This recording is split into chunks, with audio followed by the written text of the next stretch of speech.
Ta vie ne change pas jusqu'à ce que tu en aies assez, jusqu'à ce qu'un jour tu te regardes en face et reconnaisses que tu ne peux plus être la même version faible, distraite et brisée que tu as laissé exister pendant des années.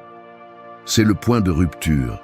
Ce moment où tu comprends que, si tu ne prends pas le contrôle maintenant, personne ne le fera pour toi. Et je le dis sans fioriture, ta vie restera la même si tu continues à agir de la même manière. La transformation commence lorsque tu acceptes une vérité inconfortable. Tu es responsable de ce que tu es et de ce que tu n'es pas. Pas tes parents, pas ton passé, pas tes peurs. Toi. Et je sais que ça fait mal de l'entendre, mais c'est aussi ce qui te libère. Parce que lorsque tu comprends que tout dépend de toi, l'excuse cesse d'exister. Cette vidéo n'est pas pour ceux qui veulent une motivation bon marché. Elle est pour ceux qui veulent vraiment changer. Pour ceux qui sont prêts à abandonner des habitudes médiocres, des pensées toxiques, des comportements répétitifs et l'éternelle habitude de se saboter. Elle est pour ceux qui sont prêts à se briser de l'intérieur si cela signifie se reconstruire plus fort. Tu vas entendre 8 leçons qui ne cherchent pas à te faire sentir bien, mais à te réveiller. Elles vont te déranger, elles vont te demander, elles vont te confronter à la personne que tu es et à la personne que tu devrais être. Et si tu décides de les écouter avec honnêteté, tu vas commencer un processus que très peu ont le courage de commencer. Laisser derrière toi ton moi brisé pour devenir quelqu'un de discipliné, conscient, émotionnellement solide et maître de lui-même. Tu n'es pas ici pour survivre, tu es ici pour renaître. Et cette renaissance commence aujourd'hui. Si tu es prêt à arrêter de fuir de toi-même et à prendre le contrôle sans excuse, alors oui, reste. Parce que ce n'est pas un message pour te divertir, c'est un message pour te transformer. 1. Prends le contrôle de ta vie. Il y a des gens qui traversent la vie comme s'ils étaient des passagers assis à l'arrière d'une voiture qu'ils devraient eux-mêmes conduire. Ils regardent par la fenêtre comment les jours, les années, les opportunités passent, mais ils ne touchent jamais le volant parce qu'ils pensent que quelqu'un d'autre devrait s'en charger. C'est la métaphore parfaite d'une vie sans contrôle, une vie où tu existes, mais tu ne diriges pas, où tu respires, mais tu ne décides pas, où tu survis, mais tu ne construis pas. Et la vérité est dure, mais simple. Tant que tu resteras assis sur ce siège, ta vie ne sera jamais la tienne. Prendre le contrôle de ta vie signifie arrêter d'attendre que le monde change pour toi, arrêter d'attendre que les circonstances s'adaptent à tes désirs, arrêter de blâmer des facteurs externes pour ce que tu ne fais pas. La plupart des gens sont piégés dans une mentalité de victime sans s'en rendre compte. Ils pensent que leur malheur vient des autres, de leur environnement, de leur passé, de leur malchance, de leur génétique, de leur histoire. Et bien que tout cela ait une influence, rien de tout cela ne justifie l'inaction. Un stoïcien le comprend clairement, même s'il n'a pas demandé son histoire, il est responsable de ce qu'il en fait. Quand tu ne prends pas le contrôle de ta vie, quelqu'un d'autre le fait pour toi. La société, la famille, les attentes, le confort, la dopamine, les distractions, les peurs, tous deviennent des conducteurs qui t'emmènent vers des destinations que tu n'as pas choisies. Mais quand tu décides de reprendre le volant, tu retrouves ta direction, ton identité et ton but. Cette étape n'est pas une motivation vide, c'est un acte de discipline psychologique. Cela implique de regarder en face tout ce que tu as permis, tout ce que tu as ignoré, tout ce que tu as reporté, tout ce que tu as accepté même en sachant que cela te faisait du mal. Prendre le contrôle, c'est reconnaître que blâmer quelqu'un d'autre ne te sert plus à rien. Celui qui prend le contrôle assume quelque chose d'important. La vie que tu as aujourd'hui est le résultat de tes décisions, de tes actions et de tes excuses. Rien ne change jusqu'à ce que tu comprennes cela. Rien ne s'améliore jusqu'à ce que tu l'acceptes. Contrôler ne signifie pas rigidité. Cela signifie direction consciente. Cela signifie te demander chaque jour ce que tu construis, ce que tu permets, ce que tu renforces et ce que tu détruis sans t'en rendre compte. La vie ne se transforme pas avec des désirs. Elle se transforme avec des décisions inconfortables, répétées tous les jours. La réalité est que le contrôle ne se sent pas glorieux au début. Il se sent lourd, il exige une honnêteté brutale, il exige de cesser d'utiliser le passé comme refuge, il exige d'abandonner les anciennes narrations qui te décrivent comme incapable. Quand tu prends le contrôle, tu te rends compte que tu n'as pas autant de défauts que tu le pensais. Tu as seulement des habitudes, des schémas et des pensées que tu n'as jamais remises en question. Et si tu les remets en question, ils changent. Si ils changent, tu changes. Le contrôle commence dans l'esprit, continue dans les décisions et se consolide dans la discipline. Prendre le contrôle signifie aussi corriger le cap chaque fois que tu dévies. Tu ne cherches pas la perfection, tu cherches l'engagement. Tu ne cherches pas la motivation, tu cherches la constance. Les gens forts n'ont pas des vies parfaites, ils ont des vies contrôlées. Ils ne se laissent pas emporter par leurs impulsions, par leurs peurs ou par l'inertie de l'environnement. Ils choisissent, ils décident, ils agissent même s'ils n'en ont pas envie. C'est la différence entre une vie construite et une vie accidentelle. Si tu veux te transformer, c'est la première étape et la plus difficile. Prends le contrôle de ta vie et arrête de donner ton pouvoir. Récupère le volant. Dirige ta route. Cette fois, c'est toi qui décides où tu vas, et cette fois, tu ne vas pas freiner. 2. Agisse sans dépendre de tes envies. Il y a des jours où ton esprit est comme une porte lourde qui ne veut pas s'ouvrir. Tu pousses un peu et elle ne bouge pas. Tu pousses à nouveau et elle reste la même. Et il arrive un moment où tu te convaincs que si la porte ne s'ouvre pas facilement, alors ce n'est pas le moment. C'est le piège de la motivation. C'est comme attendre que cette porte s'ouvre d'elle-même. Et si tu dois apprendre quelque chose pour te transformer vraiment, c'est ceci. La vie n'attend pas, les envies n'arrivent pas et le moment parfait n'existe pas. Celui qui n'agit que lorsqu'il en a envie reste coincé là où il est. Agir sans dépendre de ses envies signifie comprendre que la discipline est beaucoup plus puissante que n'importe quelle émotion passagère. Les envies sont fragiles, elles se brisent avec la fatigue, le stress, le doute, la peur, l'ennui. La discipline, en revanche, se maintient même lorsque le corps ne veut pas, même lorsque l'esprit invente des excuses, même lorsque la journée est lourde. La personne qui change sa vie n'est pas celle qui se motive, c'est celle qui bouge. C'est celle qui comprend que faire ce qu'il faut faire ne nécessite pas de permission émotionnelle. La plupart des gens vivent à la merci de leurs états internes. S'ils se sentent bien, ils avancent. S'ils se sentent mal, ils s'arrêtent. S'ils sont inspirés, ils créent. S'ils sont démotivés, ils abandonnent. Ce va-et-vient émotionnel transforme leur vie en un cycle interminable de départ et d'abandon. C'est pourquoi il n'y a pas de progrès réel, parce qu'ils n'avancent que lorsque des milliers de conditions externes et internes sont alignées. Vivre ainsi, c'est vivre en réactivité. Un stoïcien le sait, le monde interne est instable, mais l'action ne doit pas l'être. Agir sans envie ne signifie pas ignorer tes émotions. Cela signifie ne pas les laisser décider pour toi. Cela signifie savoir que tu peux te sentir fatigué et quand même t'entraîner, te sentir triste et quand même poursuivre tes objectifs, avoir peur et quand même faire le pas dont tu as besoin. Non pas parce que tu es en acier, mais parce que tu es engagé dans ta direction. Ton identité change lorsque tes actions cessent de dépendre de ton état émotionnel. Le véritable changement se produit lorsque tu décides d'agir même dans tes pires jours. N'importe qui agit dans ses meilleurs moments.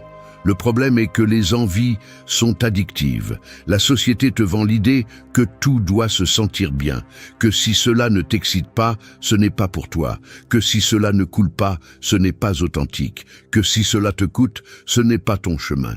Cette mentalité a détruit plus de rêves que l'échec, parce qu'elle convainc les gens que l'effort est un signal pour se retirer, alors qu'en réalité, l'effort est la preuve que tu avances vers quelque chose qui en vaut la peine. Les envies sont un luxe, la discipline est une obligation. Ta vie change lorsque tu transformes l'action en une décision, pas en un désir. Lorsque tu dis « je le fais parce que j'ai dit que je le ferai », pas parce que je me sens inspiré. Lorsque tu comprends cela, tu deviens imbattable. Parce que tu ne dépends plus des bons ou des mauvais jours, tu dépends de ta volonté. Et la volonté se renforce chaque fois que tu fais quelque chose sans vouloir le faire. C'est le véritable entraînement mental. Agir sans envie jusqu'à ce que ton cerveau comprenne que l'action n'est pas négociable.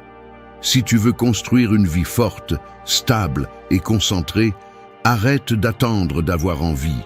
Arrête de chercher des signes. Arrête de donner du pouvoir à ton état émotionnel.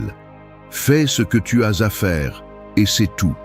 Non pas parce que tu te sens prêt, mais parce que tu t'es engagé envers toi-même. La personne qui ne dépend pas de ses envies est celle qui avance vraiment, celle qui change vraiment, et celle qui, avec le temps, devient quelqu'un qui ne se sabote plus, mais qui se respecte.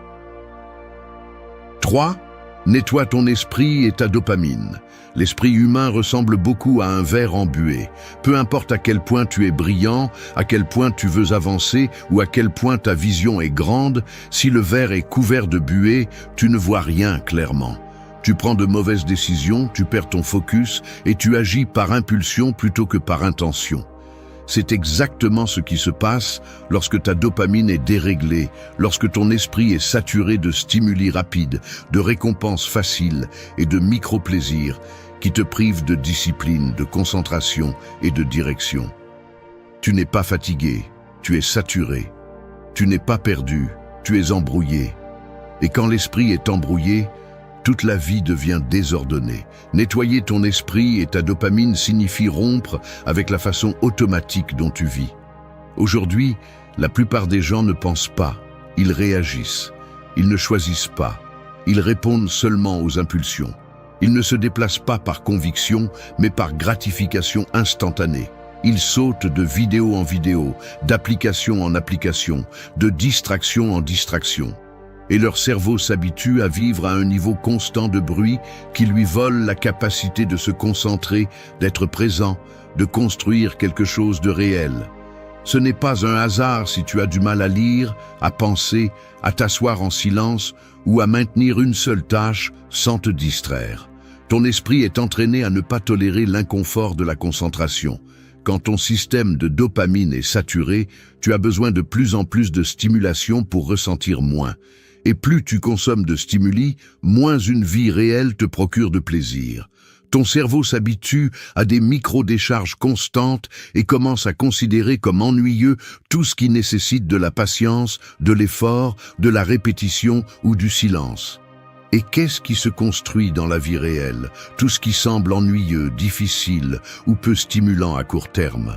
C'est pourquoi nettoyer ton esprit est une nécessité psychologique, pas une option. Si tu ne le fais pas, tes objectifs ne te sembleront jamais attrayants parce que ton cerveau est programmé pour préférer des gratifications qui ne te donnent rien en retour. Un stoïcien le comprenait bien, l'esprit a besoin d'ordre, de silence, de concentration et de clarté. Et rien de tout cela n'est possible tant que tu restes esclave d'un cycle de dopamine incontrôlé. Lorsque tu ne nettoies pas ton esprit, ta vie entre dans un état de bruit chronique. Tu perds de l'énergie dans des choses qui n'ont pas d'importance, tu dépenses de l'attention dans des stimuli qui te drainent, et tu deviens dépendant de ce qui te divertit plutôt que de ce qui te transforme. Nettoyer ta dopamine ne signifie pas éliminer tout plaisir.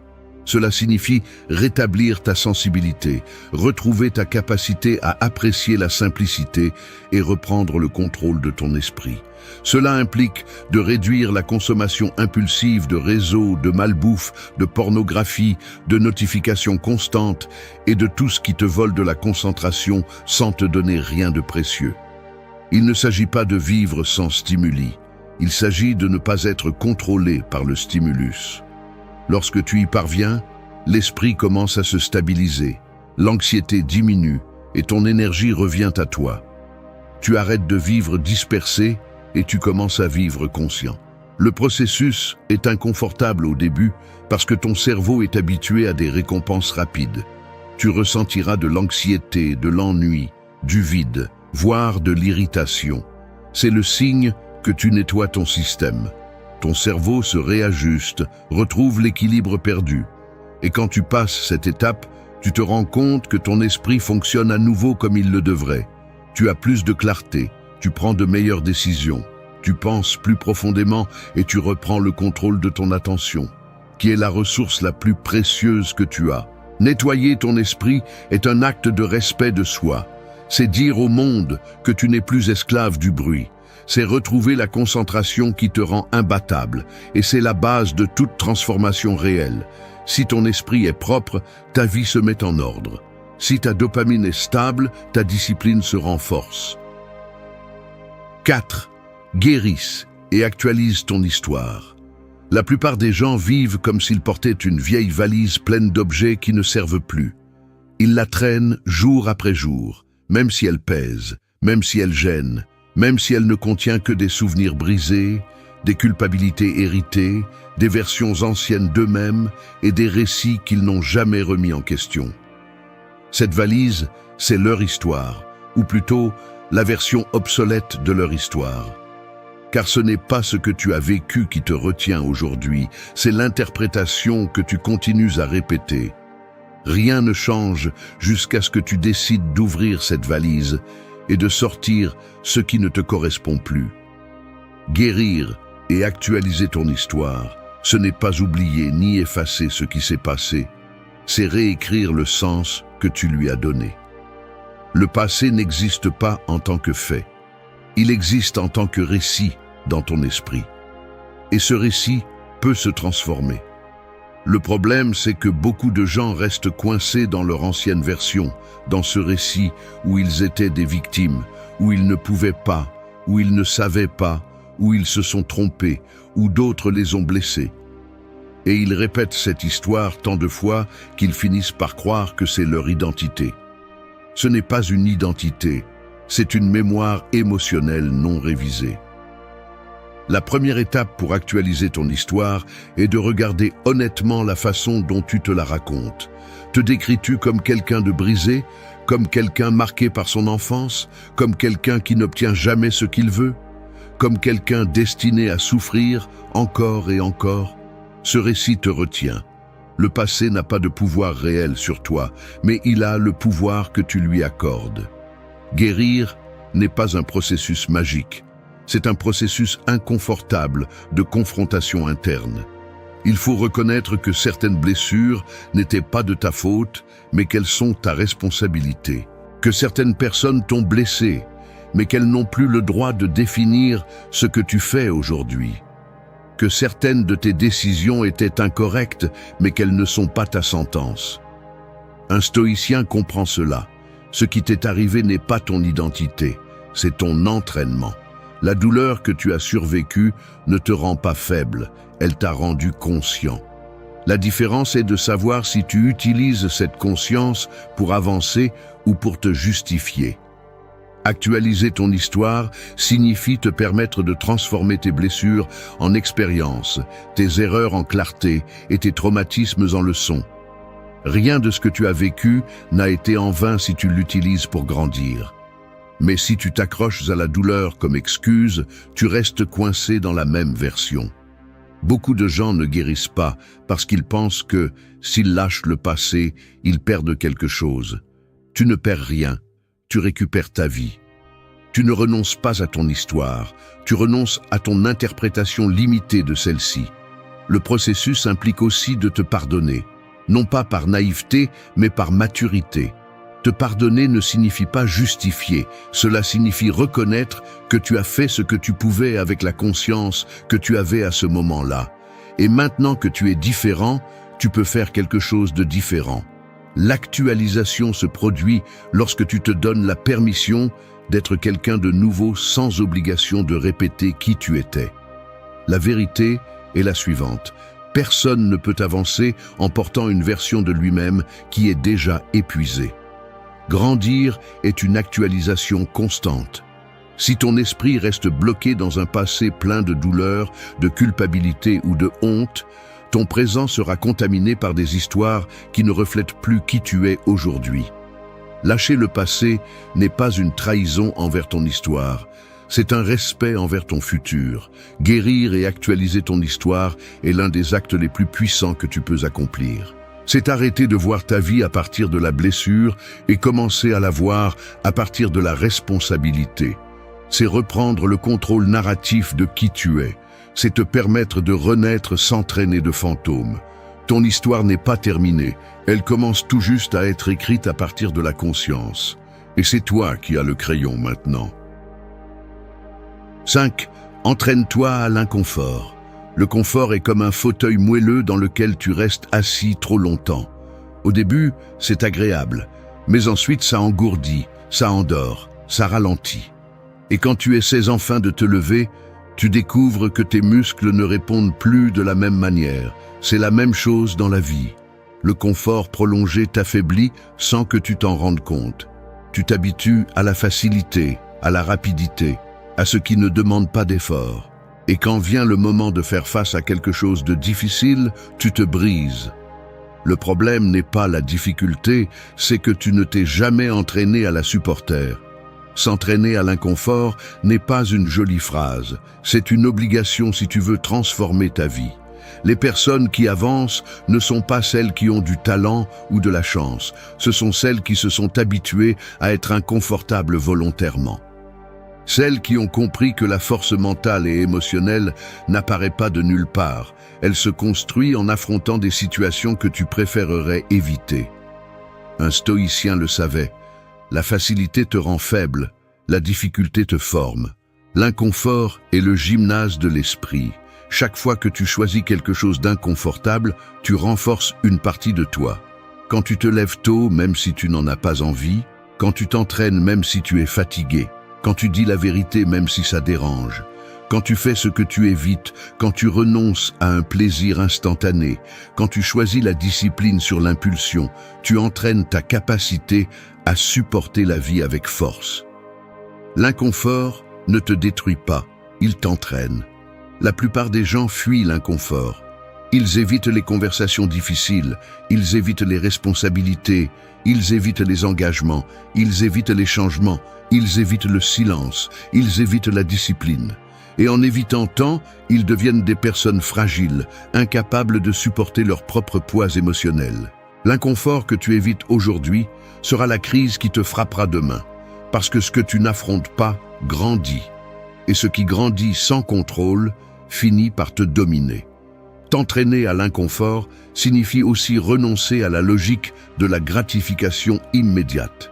Nous vivons à une époque où tout est conçu pour éviter l'effort. Nourriture rapide, divertissement instantané, options infinies.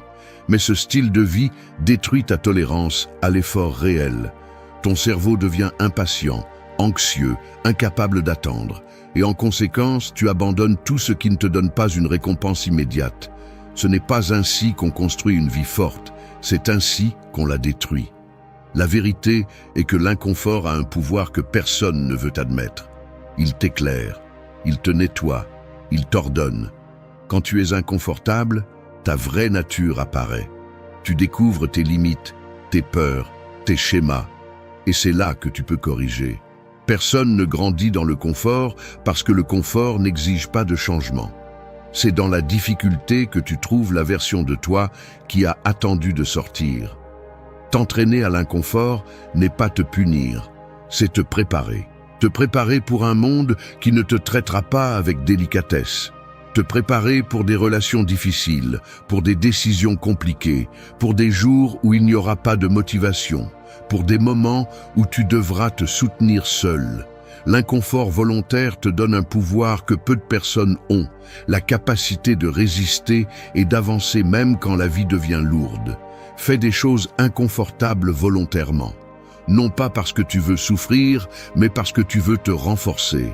Prends des douches froides, laisse ton téléphone quand ton cerveau te le demande, sors te promener sans musique, accomplis des tâches sans distraction, entraîne-toi sans excuse, parle quand il serait plus facile de se taire, dis-toi la vérité même si ça fait mal.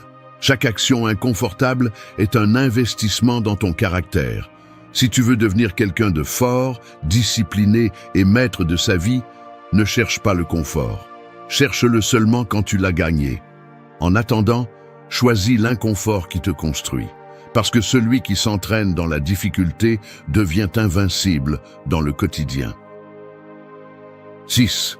Construis des habitudes solides et simples. La vie ressemble beaucoup à un bâtiment. Peu importe sa taille, si les fondations sont faibles, tôt ou tard, il s'effondrera. Et le plus curieux, c'est que ces fondations ne sont pas construites avec de grandes décisions héroïques ou des moments épiques.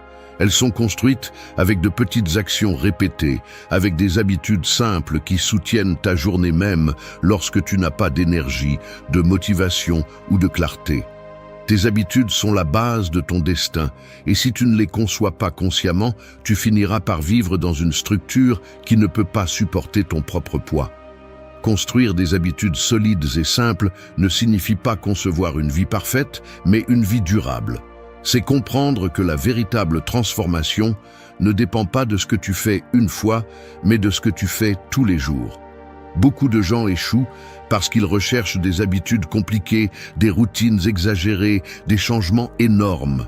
Ils pensent qu'ils ont besoin de se réinventer d'un seul coup et tout ce qu'ils parviennent à faire, c'est s'épuiser. Une habitude forte ne naît pas de l'intensité mais de la constance. Et la constance n'est possible que lorsque ce que tu fais est simple, clair et réaliste. La simplicité n'est pas médiocrité, c'est stratégie. Une habitude simple est respectée même dans les pires jours.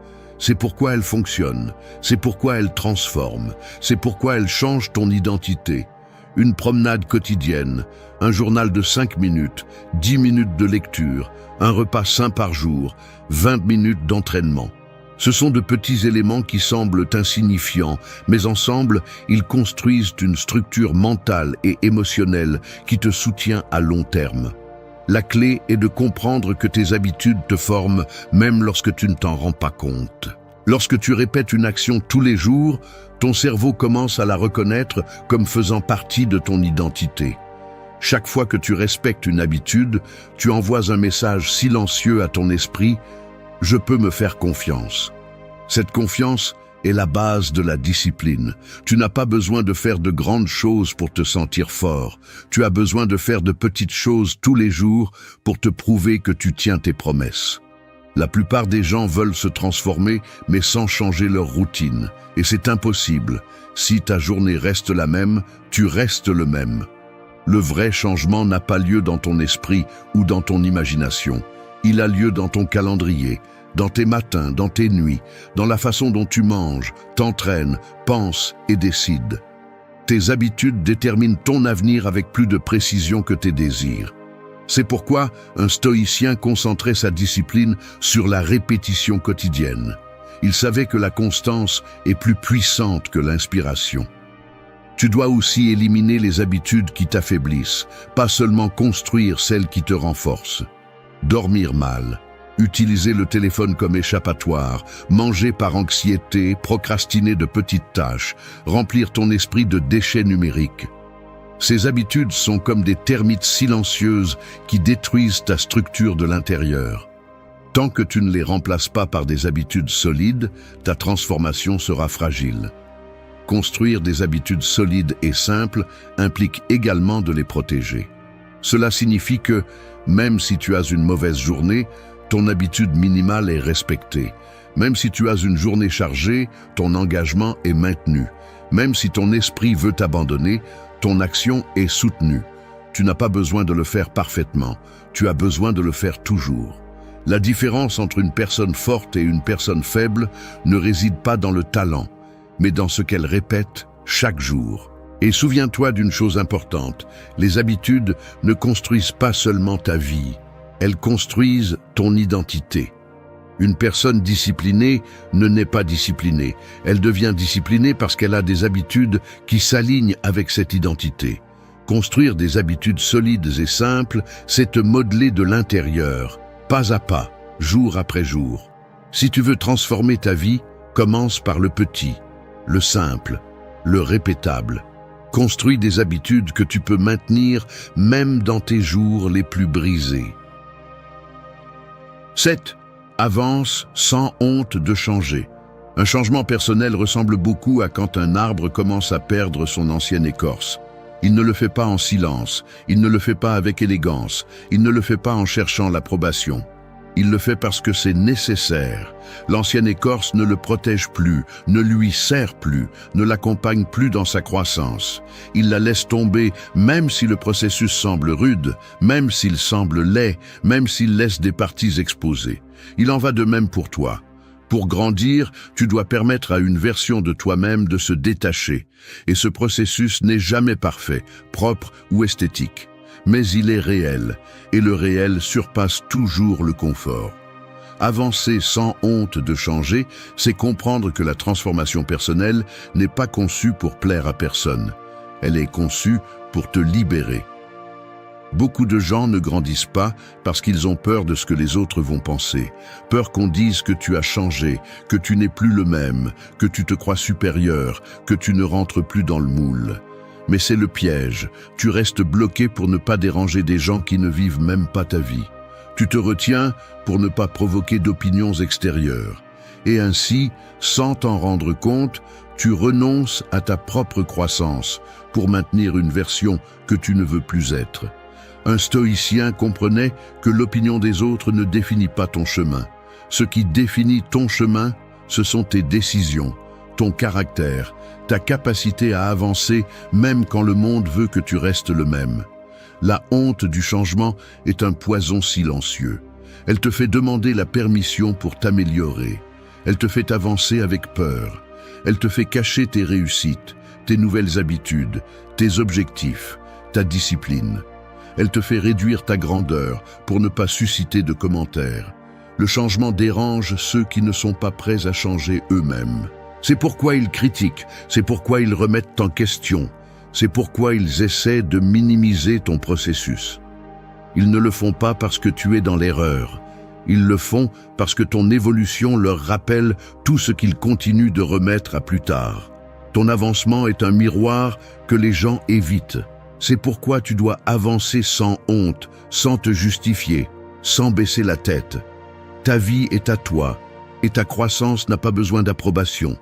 Changer implique de mourir un peu, de laisser derrière soi les vieilles identités, de renoncer à des habitudes qui te définissaient auparavant, de rompre avec des lieux qui ne t'apportent plus rien, de te séparer de personnes qui préfèrent te voir stagner. C'est un processus brut et parfois solitaire, mais ce que tu obtiens est bien plus grand, une version de toi plus consciente, plus forte, plus claire. La honte n'apparaît que lorsque tu attends que les autres comprennent ton processus. Arrête de le faire. Tu n'as pas besoin qu'on te comprenne. Tu as besoin de te respecter. Chaque fois que tu t'arrêtes à cause de la honte du changement, tu dis à ton esprit que l'opinion extérieure vaut plus que ton évolution intérieure. Et c'est une trahison silencieuse de ton propre potentiel. Avancer sans honte, c'est te choisir, même quand personne ne t'applaudit. C'est soutenir ton processus, même quand les autres se moquent. C'est continuer, même quand on te dit que tu exagères, que tu n'es pas toi, que tu changes trop. Bien sûr que tu changes beaucoup, c'est pour cela que tu travailles. Celui qui veut vraiment se transformer doit accepter cela. La croissance ne semble pas belle au début. Elle semble maladroite, elle semble étrange, elle semble différente, elle semble inconfortable. Mais après, quand tu regardes en arrière, tu comprends que chaque pas était nécessaire. Tu ne peux pas être la même personne et espérer des résultats différents. Tu dois donner la permission à ta nouvelle version d'exister, de se renforcer et de prendre sa place. 8. Honore ton évolution personnelle. Un processus d'évolution ressemble beaucoup à l'escalade d'une montagne à l'aube. Personne ne te voit, personne ne t'applaudit, personne ne célèbre chaque pas que tu fais dans l'obscurité. Tu n'entends que ta respiration, tu sens le froid, tu trébuches, tu te relèves, tu avances en silence. Et quand enfin le soleil se lève et que tu arrives à un point plus élevé, c'est seulement alors que le monde remarque que tu es à un niveau différent. Mais ce qu'il ne voit pas, c'est que le véritable mérite n'est pas dans la vue d'en haut, il est dans tout le chemin que personne n'a vu. Ton évolution fonctionne de la même manière. La partie précieuse n'est pas le résultat final, mais les décisions silencieuses que tu as prises lorsque personne ne regardait. Honorer ton évolution personnelle, c'est reconnaître la valeur de ton propre processus. C'est comprendre que chaque pas que tu as fait, même ceux qui semblaient petits ou insignifiants, faisaient partie du chemin qui t'a amené jusqu'ici. Beaucoup de gens n'avancent pas parce qu'ils attendent l'approbation externe. Ils ont besoin que les autres reconnaissent leur discipline, leur changement, leur guérison, leur progrès. Et en ne recevant pas de validation, ils ont l'impression que leur croissance ne vaut rien. Cette pensée détruit l'essence de la transformation. Ton évolution n'a pas besoin de spectateurs pour être réelle. La vérité est que la plupart ne te reconnaîtront pas, non pas parce qu'ils ne te valorisent pas, mais parce qu'ils sont trop occupés à essayer de comprendre leur propre chaos.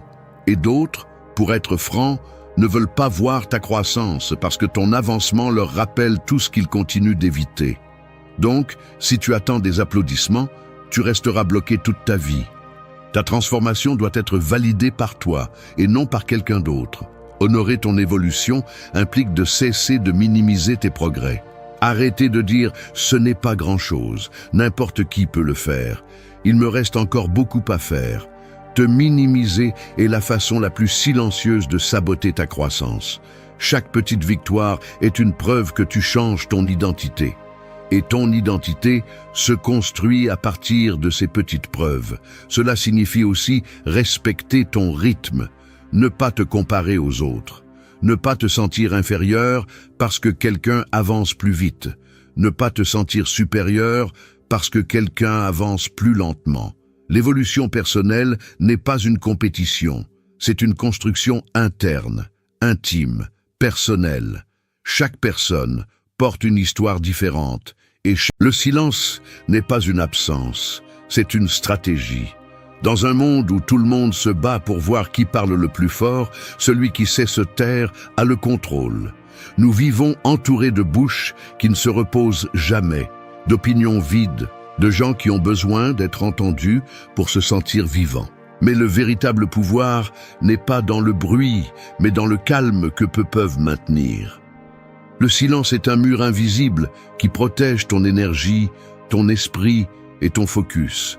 Celui qui apprend à ne pas réagir, à ne pas expliquer chaque mouvement, à ne pas justifier chaque décision, devient intouchable. Le silence n'est pas de la lâcheté, c'est de la maîtrise de soi. C'est regarder le chaos et garder son sang-froid. C'est voir comment les autres s'épuisent à parler pendant que tu te renforces en observant. Dans le silence, les idées mûrissent, la discipline se forge et la dignité est préservée. Tu n'as pas besoin de raconter au monde ce que tu construis, car les fondations les plus solides sont toujours érigées loin des regards curieux. Dans cette ère où les gens se vident pour être vus, apprendre à garder ce qui est à toi est un acte de rébellion. Tout ne mérite pas d'être raconté, tout le monde ne mérite pas d'avoir accès à ton esprit. Tes plans, tes émotions, tes blessures, tes réussites, tout cela appartient à ta sphère sacrée. Celui qui parvient à maîtriser sa voix intérieure maîtrise son destin. Cette vidéo n'est pas une simple réflexion, c'est un guide pour ceux qui en ont assez du bruit. 8 leçons qui t'apprendront à te taire pour avancer, à observer sans répondre, à construire sans annoncer. Parce que le silence, lorsqu'il est maîtrisé, devient la forme la plus pure de pouvoir. 1. Garde tes plans jusqu'à leur réalisation. Le silence est comme une armure invisible. Il ne brille pas, il ne fait pas de bruit, mais il te protège de tout ce qui cherche à te distraire. Garder tes plans jusqu'à leur réalisation n'est pas de la méfiance, c'est une stratégie. C'est comprendre que le bruit extérieur a le pouvoir d'affaiblir tes pas si tu le laisses entrer. Quand tu parles trop tôt, quand tu racontes tes objectifs en espérant une approbation, tu donnes une partie de ton énergie aux oreilles qui ne devraient pas l'entendre. Et il y a quelque chose que peu de gens comprennent. L'énergie que tu utilises pour expliquer ce que tu vas faire est la même que tu as besoin pour le réaliser. Les personnes fortes n'annoncent pas leurs mouvements, elles les exécutent. Non pas parce qu'elles craignent que d'autres les copient, mais parce qu'elles savent que l'exposition inutile ouvre des portes au jugement, à l'envie et au doute des autres. Chaque fois que tu partages tes objectifs, tu permets inconsciemment aux autres de les contaminer avec leur vision limitée. Ils te remplissent de conseils que tu n'as pas demandés, de peurs qui n'étaient pas les tiennes, d'insécurité qui n'existait pas auparavant. C'est pourquoi garder le silence pendant que tu construis n'est pas de l'isolement, c'est de la protection du processus. Celui qui apprend à se mouvoir en silence développe un avantage que le monde moderne a oublié, le mystère. À une époque où tout le monde a besoin de montrer ses progrès pour se sentir valide, être discret te donne du pouvoir. Ton progrès cesse d'être public et commence à être interne. Personne ne peut saboter ce qu'il ne connaît pas. Personne ne peut arrêter ce qui n'est pas annoncé. L'esprit qui se tait devient plus clair, plus concentré, plus centré sur l'essentiel. Garder tes plans est aussi un acte de respect envers toi-même. Cela signifie que tu as confiance en ta capacité à accomplir sans dépendre de la validation externe. Parler trop de ce que tu vas faire est une forme de soulagement émotionnel qui te vole ton élan. Cela te fait te sentir productif sans avoir rien fait. La vraie discipline consiste à avancer sans témoin, sans besoin d'applaudissements. Lorsque tu réussis à maîtriser cette envie de tout raconter, tu deviens quelqu'un d'imprévisible. Quelqu'un que l'environnement ne peut pas lire ni anticiper. Le silence crée de l'espace pour l'action. Pendant que les autres perdent du temps à planifier à voix haute, tu construis en silence. Et lorsque le résultat apparaît, il n'y a pas de discussion, seulement des faits. Tes réalisations deviennent ta voix. Ton focus devient ta défense. Ta constance devient ta réputation. Garder tes plans n'est pas de la froideur, c'est de l'intelligence émotionnelle. C'est comprendre que tout le monde ne souhaite pas te voir avancer, que certains préfèrent te distraire avec des paroles vides ou des questionnements déguisés en intérêt. Quand tu choisis le silence, tu choisis la précision. Tu deviens plus conscient de tes mouvements, plus prudent dans tes décisions, plus responsable de ton processus. Chaque pas cesse d'être une tentative désespérée de démontrer et devient une manifestation de but. Tu n'as pas besoin de parler pour être pris au sérieux, tu as besoin de résultats. Et les résultats ne fleurissent que dans le terrain fertile du silence, où les doutes des autres et les commentaires de ceux qui n'ont jamais osé essayer n'arrivent pas. Alors garde tes plans jusqu'à leur réalisation, non pas parce que le monde est ton ennemi, mais parce que ta vision est encore fragile et mérite protection. Il ne s'agit pas de cacher ce que tu fais, mais de faire mûrir tes actions, loin du regard superficiel.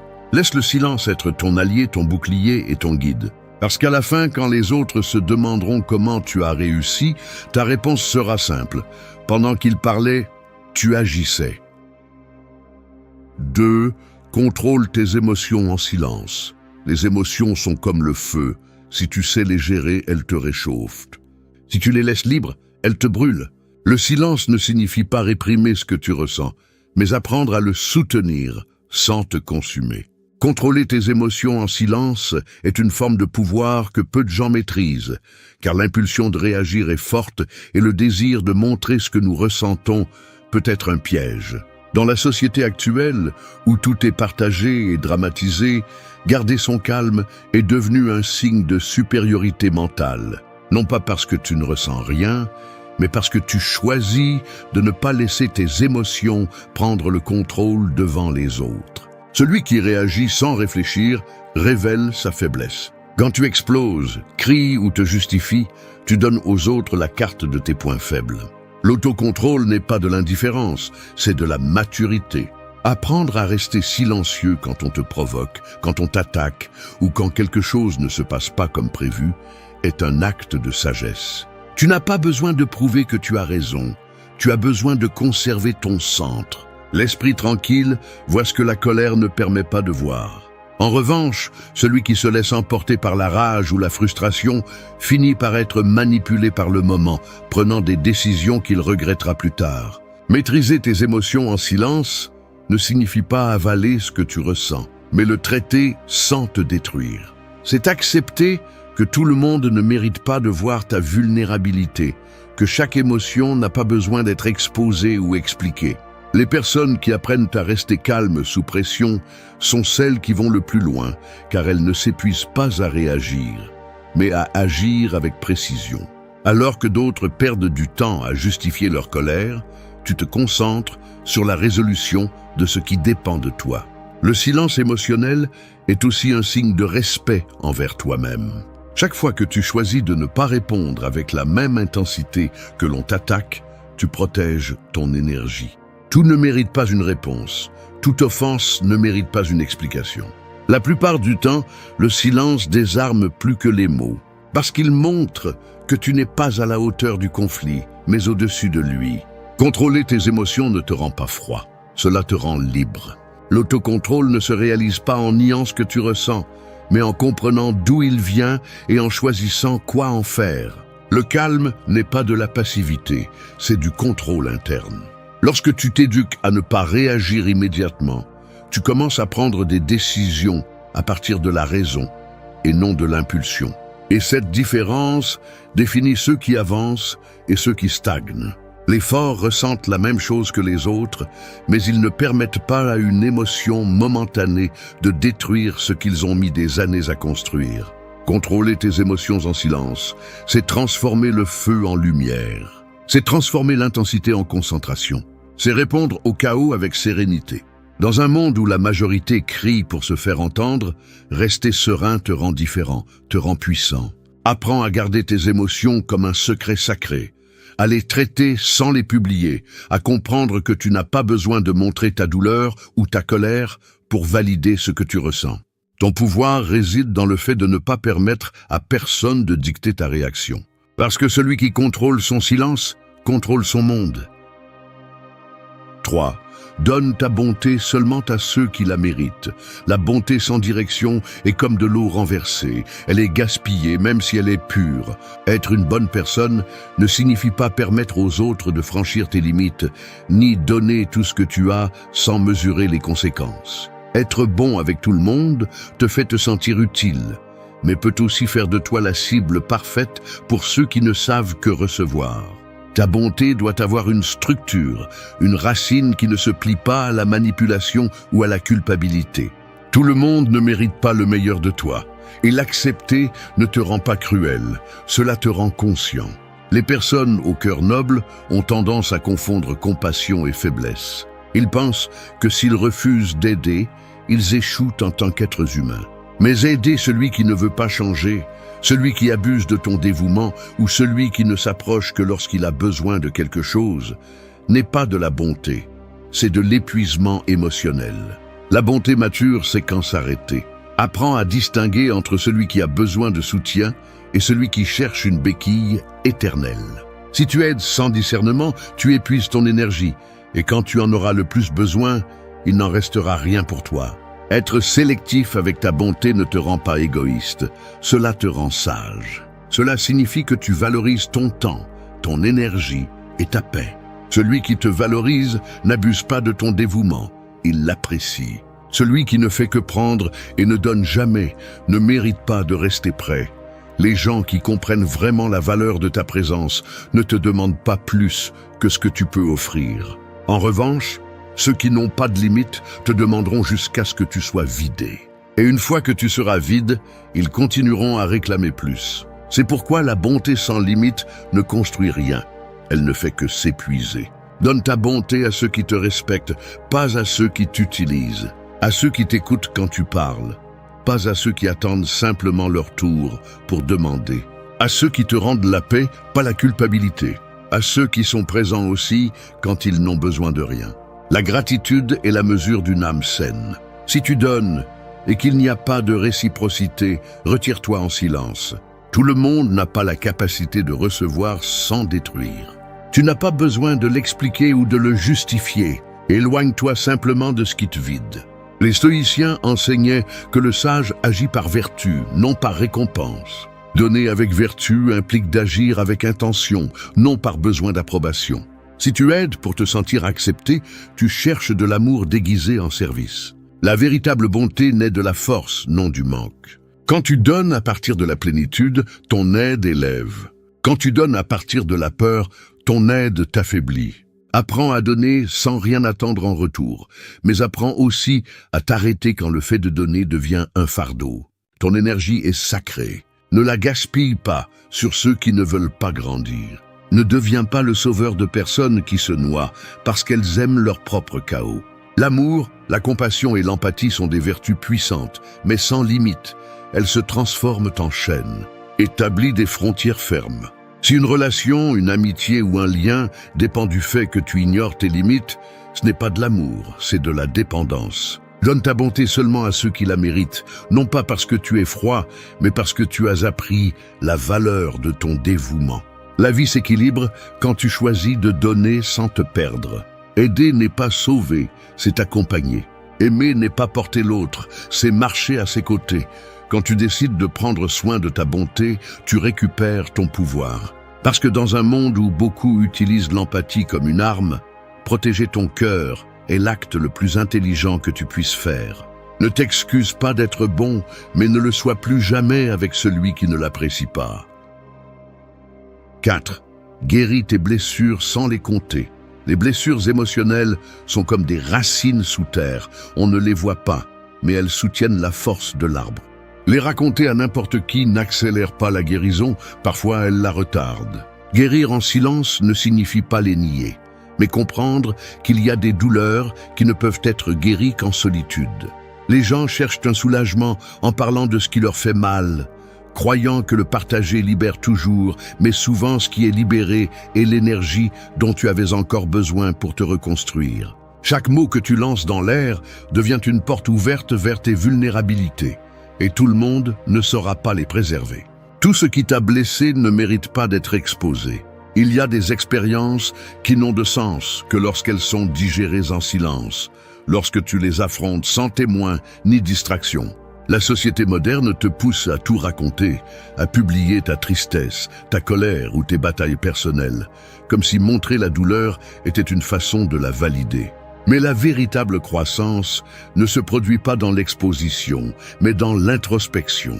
Le silence devient un refuge où ton esprit peut ordonner ce qui s'est passé sans l'interférence du jugement d'autrui.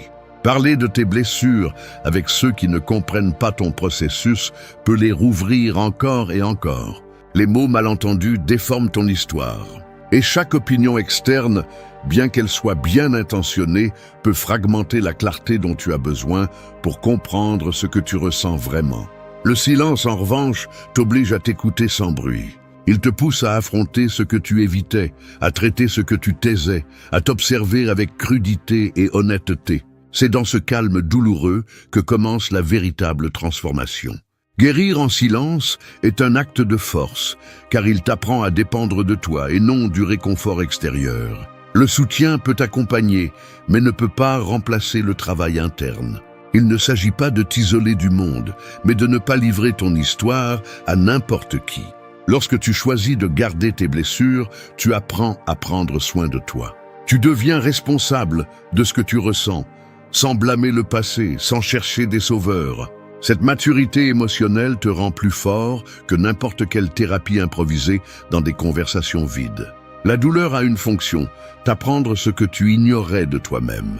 Mais cette leçon ne se révèle que lorsque tu l'observes sans bruit, sans distraction, sans besoin d'approbation. La guérison n'arrive pas quand tu parles sans arrêt, mais quand tu comprends ce que le silence te montre. Il y a un moment où tu arrêtes de chercher des explications et tu acceptes simplement ce qui a été. Et dans cette acceptation silencieuse, ta blessure commence à perdre de sa puissance. Tout le monde ne mérite pas de connaître tes cicatrices. Certaines histoires doivent rester avec toi, non pas parce qu'elles te font honte, mais parce qu'elles font partie de l'alchimie qui t'a rendu plus sage. Lorsque tu apprends à guérir sans le raconter, la douleur cesse d'être un fardeau et devient une maîtrise. Chaque larme retenue, chaque nuit où tu as choisi de réfléchir plutôt que de parler, chaque moment où tu as enduré sans chercher l'attention, t'a façonné en quelqu'un de plus résistant. Guérir en silence ne te rend pas froid, il te rend conscient. Tu apprends à distinguer entre guérir et te victimiser, entre lâcher prise et répéter l'histoire pour te justifier. Le silence te redonne le contrôle. Tu n'as pas besoin que le monde te comprenne. Tu as besoin de te comprendre toi-même. Parce que celui qui parvient à guérir sans raconter sa blessure au monde devient quelqu'un qui ne cherche plus la compréhension, mais la paix. Et cette paix, une fois conquise, devient impossible à arracher. 5. Prends soin de ta vie privée. Ta vie privée est comme une forteresse. Tout le monde, ne mérite pas d'y entrer. Tout le monde ne peut pas comprendre ce qui se construit à l'intérieur de ces murs. Nous vivons à une époque où les gens confondent attention avec connexion, exposition avec authenticité et tout montrer avec être libre. Mais chaque fois que tu dévoiles des détails de ta vie, tu cèdes du pouvoir. Ce que le monde ne sait pas, il ne peut pas l'utiliser contre toi. Prendre soin de ta vie privée n'est pas de la paranoïa, c'est de l'intelligence. Car celui qui garde son monde intérieur protégé conserve son équilibre et sa paix. Il y a ceux qui publient chaque pas en attendant l'approbation, partageant leurs victoires et leurs défaites comme si la valeur de leur vie dépendait du regard des autres. Ils ne comprennent pas que le sacré est profané lorsqu'il est exposé. Plus tu montres, plus tu te vides. Les personnes véritablement centrées n'ont pas besoin de prouver quoi que ce soit. Ils n'annoncent pas leur bonheur, ils le vivent. Ils ne publient pas leur progrès, ils en profitent. Ils ne cherchent pas de validation, car leur validation vient du silence de leur propre conscience. La vie privée n'est pas une barrière contre le monde, c'est une forme d'amour de soi. Prendre soin de ta vie privée signifie décider de ce que tu partages, avec qui et pourquoi. Tout le monde ne mérite pas de savoir ce que tu penses, ni ce dont tu rêves, ni ce que tu ressens. Les mots se déforment dans la bouche des autres, et ce qui est dit avec de bonnes intentions peut devenir une arme s'il atteint les oreilles erronées. La vie devient plus simple lorsque tu choisis la discrétion. Tu parles moins, tu observes plus, et tu apprends à te déplacer avec un calme qui déconcerte ceux qui vivent exposés. Les gens qui ne comprennent pas la valeur du silence ont tendance à le confondre avec l'arrogance. Mais se taire n'est pas se sentir supérieur, c'est protéger ce qui est en train de se former. Une relation, un projet, un changement personnel, tout grandit mieux loin du bruit. Lorsque tu donnes accès à ta vie privée sans filtre, tu donnes également la permission aux autres d'opiner, de questionner ou d'interférer. Et une fois que tu laisses entrer le jugement externe, tu perds ta liberté. La véritable indépendance commence lorsque tu apprends à profiter sans le raconter, à construire sans le montrer, à guérir sans le rendre public. Le stoïcisme enseigne que la vie intérieure est le seul espace que tu possèdes réellement. Le reste est transitoire. Si tu négliges ta vie privée, tu deviens prisonnier des attentes des autres. Mais si tu la protèges, tu deviens ton propre maître. Tu n'as pas besoin d'expliquer pourquoi tu fais ce que tu fais, ni de justifier tes décisions à ceux qui ne vivent pas ton processus. Les gens qui t'apprécient vraiment n'ont pas besoin de tout savoir, juste de te voir en paix. La discrétion te donne du pouvoir. Elle te rend imprévisible, elle te donne un avantage que le bruit ne peut pas égaler. Alors que les autres se perdent en essayant de contrôler l'opinion publique, tu te renforces dans l'invisible. Personne ne peut attaquer ce qui ne montre pas de faiblesse. Personne ne peut détruire ce qu'il ne comprend pas.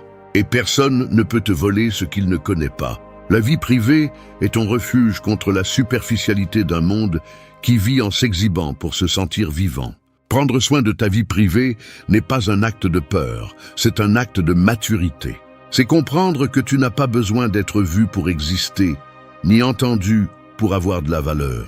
L'essentiel n'a pas besoin de public. Les choses vraiment importantes, ta croissance, ta paix, tes objectifs, prospèrent mieux en silence. Apprends à profiter de ton monde sans le partager, à valoriser l'anonymat comme un privilège, à faire de ta vie privée le terrain sacré où fleurit ta véritable liberté. Parce que dans un monde qui crie, la discrétion est pouvoir et le silence ton plus grand bouclier. 6. Protège tes faiblesses. Les faiblesses sont comme des fissures dans un mur. Tu ne les vois pas toujours. Mais si quelqu'un les découvre, il peut détruire tout ce que tu as construit. Protéger tes faiblesses ne signifie pas les nier, mais apprendre à les gérer sans les exposer. Tout le monde ne s'approche pas de toi pour t'aider. Certains observent simplement pour trouver où tu es vulnérable. Dans un monde où les gens montrent même ce qu'ils devraient garder tes points faibles en silence est un acte de pouvoir. Celui qui te connaît trop peut te manipuler. Celui qui te devine trop peut te contrôler. C'est pourquoi la vraie force n'est pas de paraître invincible, mais de savoir quelles parties de toi doivent rester cachées.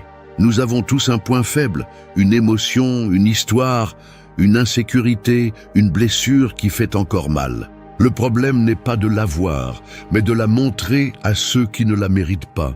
Parfois tu le fais en cherchant à être compris, d'autres fois en cherchant de la proximité, mais ce que tu donnes en confiance peut se retourner contre toi. Les gens ont tendance à utiliser l'information émotionnelle comme une monnaie, et lorsque tu révèles tes faiblesses sans prudence, tu deviens vulnérable aux intentions des autres.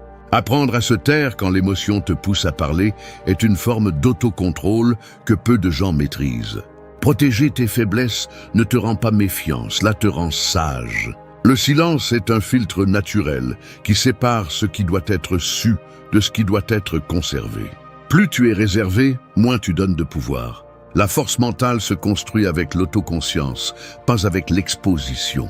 Savoir qui tu es implique de connaître tes limites et aussi tes fissures, mais tu es le seul qui a besoin de les comprendre. Les autres n'ont pas besoin de connaître ta fragilité. Quand tu parles de tes insécurités à n'importe qui, tu te dépouilles de ton autorité sur toi-même, et à ce moment-là, tu perds une partie de ton centre. Le stoïcisme enseigne que l'esprit équilibré ne dépend ni de l'approbation ni du réconfort extérieur. Les émotions sont nécessaires, mais la maîtrise d'elles définit ton caractère. Si quelqu'un parvient à activer tes faiblesses facilement, tu ne t'appartiens pas encore complètement. Protéger tes émotions les plus sensibles n'est pas un manque de confiance, c'est de l'autodéfense émotionnelle. Tu n'as pas besoin d'expliquer tes peurs ni de justifier tes réactions. Tu as besoin de les comprendre en silence, de travailler sur elles loin du bruit, de te renforcer sans l'annoncer. Il y a ceux qui confondent l'ouverture émotionnelle avec la transparence totale et finissent par donner leur paix. Mais être transparent ne signifie pas laisser tout le monde regarder à l'intérieur de toi, c'est montrer seulement ce qui ne met pas en danger ta stabilité. La maturité consiste à t'ouvrir à ceux qui le méritent, pas à ceux qui insistent. Apprendre à protéger tes faiblesses implique aussi de t'entourer de personnes qui ne les utilisent pas contre toi, qui t'écoutent sans te juger, qui te voient sans vouloir te corriger. Mais jusqu'à ce que tu les trouves, le silence sera ton meilleur allié. Chaque faiblesse que tu reconnais sans l'exposer devient une force. Le simple fait d'observer ta fragilité sans fuir te donne du pouvoir. Ce que d'autres peuvent utiliser pour te manipuler, tu peux l'utiliser pour te dominer. Le contrôle émotionnel commence par la réserve. Parce que la douleur que tu n'exposes pas, tu la transformes. Celle que tu donnes, tu la multiplies. Protège tes faiblesses comme celui qui garde le feu dans la nuit. Ne l'éteins pas, mais ne laisse pas non plus n'importe qui s'approcher. Dans ces parties sensibles de toi réside ton humanité, mais aussi ton pouvoir le plus profond. Tout le monde ne doit pas connaître tes peurs, tes chutes ou tes doutes. Laisse-les pour toi, observe-les, comprends-les et transforme-les en apprentissage. 7. Célèbre tes réalisations sans bruit. Le véritable succès n'a pas besoin de témoins. Les triomphes les plus solides se construisent en silence et se maintiennent sans applaudissements. Célébrer tes réalisations sans bruit, ce n'est pas leur enlever de la valeur, c'est leur donner de la profondeur. Lorsque tu as besoin que les autres valident tes victoires, tu deviens dépendant de la reconnaissance d'autrui. Mais lorsque tu apprends à sourire en silence face à ce que tu as accompli, sans le raconter, sans chercher l'attention, tu atteins un type de liberté que peu de gens connaissent. Non pas parce que le monde ne doit pas le savoir, mais parce que ta croissance ne dépend plus de son approbation. Le bruit extérieur est addictif. Les gens cherchent à montrer ce qu'ils ont accompli, non par fierté, mais par insécurité. Ils veulent que les autres leur confirment que l'effort en valait la peine. Cependant, la validation externe est un piège, car celui qui vit des applaudissements finit par perdre sa direction lorsque le silence arrive. La maturité se démontre lorsque tu célèbres sans scène, lorsque tu te tapes dans le dos en sachant que personne ne le verra. C'est du pouvoir intérieur, le type de pouvoir qui n'a pas besoin de témoins pour se sentir complet. Chaque réalisation a son propre rythme, son propre poids. Certaines sont visibles, d'autres invisibles. Terminer quelque chose qui t'a pris des années, surmonter une étape difficile, retrouver ton calme, fermer une blessure, lâcher une personne ou une habitude qui te consumait. Tout cela est aussi un succès, même si personne ne le voit. Tu n'as pas besoin de l'annoncer. Parce que quand tu cries tes victoires, tu invites les opinions, les comparaisons et l'envie. Et ce qui devrait te donner la paix finit par devenir une source de distraction. Le silence après le triomphe est un signe d'équilibre. C'est comprendre que tout ce qui est grand n'a pas besoin d'écho. Les stoïciens parlaient d'agir par vertu, non par reconnaissance. Faire ce qui est juste et profiter du résultat sans avoir besoin de l'exhiber est l'essence de la discipline. Tes réalisations ne perdent pas de valeur parce qu'elles sont discrètes. Au contraire, elles gagnent en pureté. Chaque fois que tu choisis de garder le silence face à un succès, tu renforces ton caractère. Tu apprends à profiter pour toi, sans bruit, sans témoin, sans interruption. Les personnes les plus sages savent que l'applaudissement du monde est éphémère, tandis que la satisfaction interne perdure. Celui qui se concentre sur la démonstration vit pour les autres. Celui qui se concentre sur la croissance vit pour lui-même. Lorsque tu arrêtes de chercher la reconnaissance, tu trouves la tranquillité. Célébrer tes réalisations en silence te permet de garder les pieds sur terre, sans nourrir l'ego, sans te distraire de ce qui compte vraiment. Continuer à avancer. Tu n'as pas besoin de publier tes victoires, car celui qui prête vraiment attention les remarque déjà. Les gens peuvent ne pas le savoir, mais ton énergie change lorsque tu grandis. Ton regard est différent, ton attitude plus ferme, ton silence plus lourd. Il ne s'agit pas de te cacher, mais de rester fidèle à l'essence qui t'a amené jusqu'ici. Célébrer en silence te donne de la clarté, te garde concentré sur ce qui vient, pas sur ce qui a été. Apprends à profiter sans annoncer, à ressentir la fierté sans bruit, à remercier sans spectacle. C'est la différence entre celui qui cherche la reconnaissance et celui qui cherche l'évolution. Tes réalisations t'appartiennent, pas au public. Garde-les, protège-les et laisse ta vie refléter le résultat, pas tes mots. Parce que celui qui maîtrise le silence après le triomphe montre qu'il ne cherche pas l'attention, il cherche la maîtrise. Et cette maîtrise, cet équilibre silencieux, c'est ce qui sépare vraiment les forts de ceux qui semblent seulement l'être. 8. Priorise ta paix avant tout. La paix intérieure est comme un feu qui ne se voit pas, mais qui réchauffe tout ce que tu touches. Si tu n'en prends pas soin, elle s'éteint. Prioriser ta paix avant tout n'est pas de l'égoïsme, c'est de la survie. Dans un monde qui se nourrit du chaos, du drame et de la compétition constante, garder son calme est devenu un acte de rébellion. Ta paix ne se négocie pas, elle ne se partage pas avec n'importe qui, elle ne se donne pas par culpabilité ni par obligation. C'est le terrain où ton équilibre grandit, et le perdre pour plaire aux autres est une forme silencieuse de trahison. Les gens confondent la paix avec le confort, mais ce sont des choses différentes. Le confort cherche à éviter le conflit, la paix cherche à maintenir la clarté au milieu de celui-ci. Il ne s'agit pas de fuir les problèmes, mais de ne pas permettre qu'ils t'entraînent. Ta sérénité vaut plus qu'une dispute, plus que d'avoir raison, plus qu'une relation qui te prend plus qu'elle ne te donne. Chaque fois que tu choisis ton calme au-dessus de l'orgueil, de la peur ou du désir de contrôler, tu gagnes une bataille invisible. Prioriser la paix implique d'apprendre à lâcher ce qui ne vibre plus avec toi. Tout ce que tu perds n'est pas une perte. Parfois, s'éloigner est un signe de respect envers toi-même. La paix ne se trouve pas à l'extérieur. Elle se construit à l'intérieur, et pour la maintenir, tu dois apprendre à dire non, même quand ta voix tremble. Dire non aux gens qui volent ton énergie, aux situations qui répètent le même cycle, aux pensées qui ne te laissent pas avancer. Ton esprit est ton temple, et personne ne devrait y entrer sans permission. Le silence est le gardien de cette paix. Plus tu parles de ce qui te dérange, plus tu as de pouvoir sur cela. Moins tu expliques tes décisions, plus tu deviens libre. Tu n'as pas besoin de te justifier auprès de ceux qui ne vivent pas tes processus. La tranquillité arrive quand tu comprends que tu n'es pas obligé de répondre à tout, de plaire à tout le monde, de tout résoudre. La véritable sagesse consiste à conserver son calme même lorsque l'environnement s'effondre. Les stoïciens enseignaient que tu ne peux pas contrôler ce qui se passe, mais tu peux contrôler comment tu y fais face. La paix est la conséquence de cette compréhension. Elle ne dépend ni de la chance ni des circonstances, mais de ta capacité à maîtriser tes pensées. Lorsque tu réussis à rester serein au milieu de la provocation, tu démontres que tu as appris à te gouverner. Cette sérénité ne se feint pas, elle se construit avec de la pratique, des limites, des décisions fermes. Prioriser la paix signifie aussi accepter que tout le monde ne peut pas t'accompagner. Certaines personnes restent en chemin parce qu'elles préfèrent le conflit à la tranquillité. N'essaie pas de les convaincre. Ne sacrifie pas ta stabilité pour maintenir des liens qui ne correspondent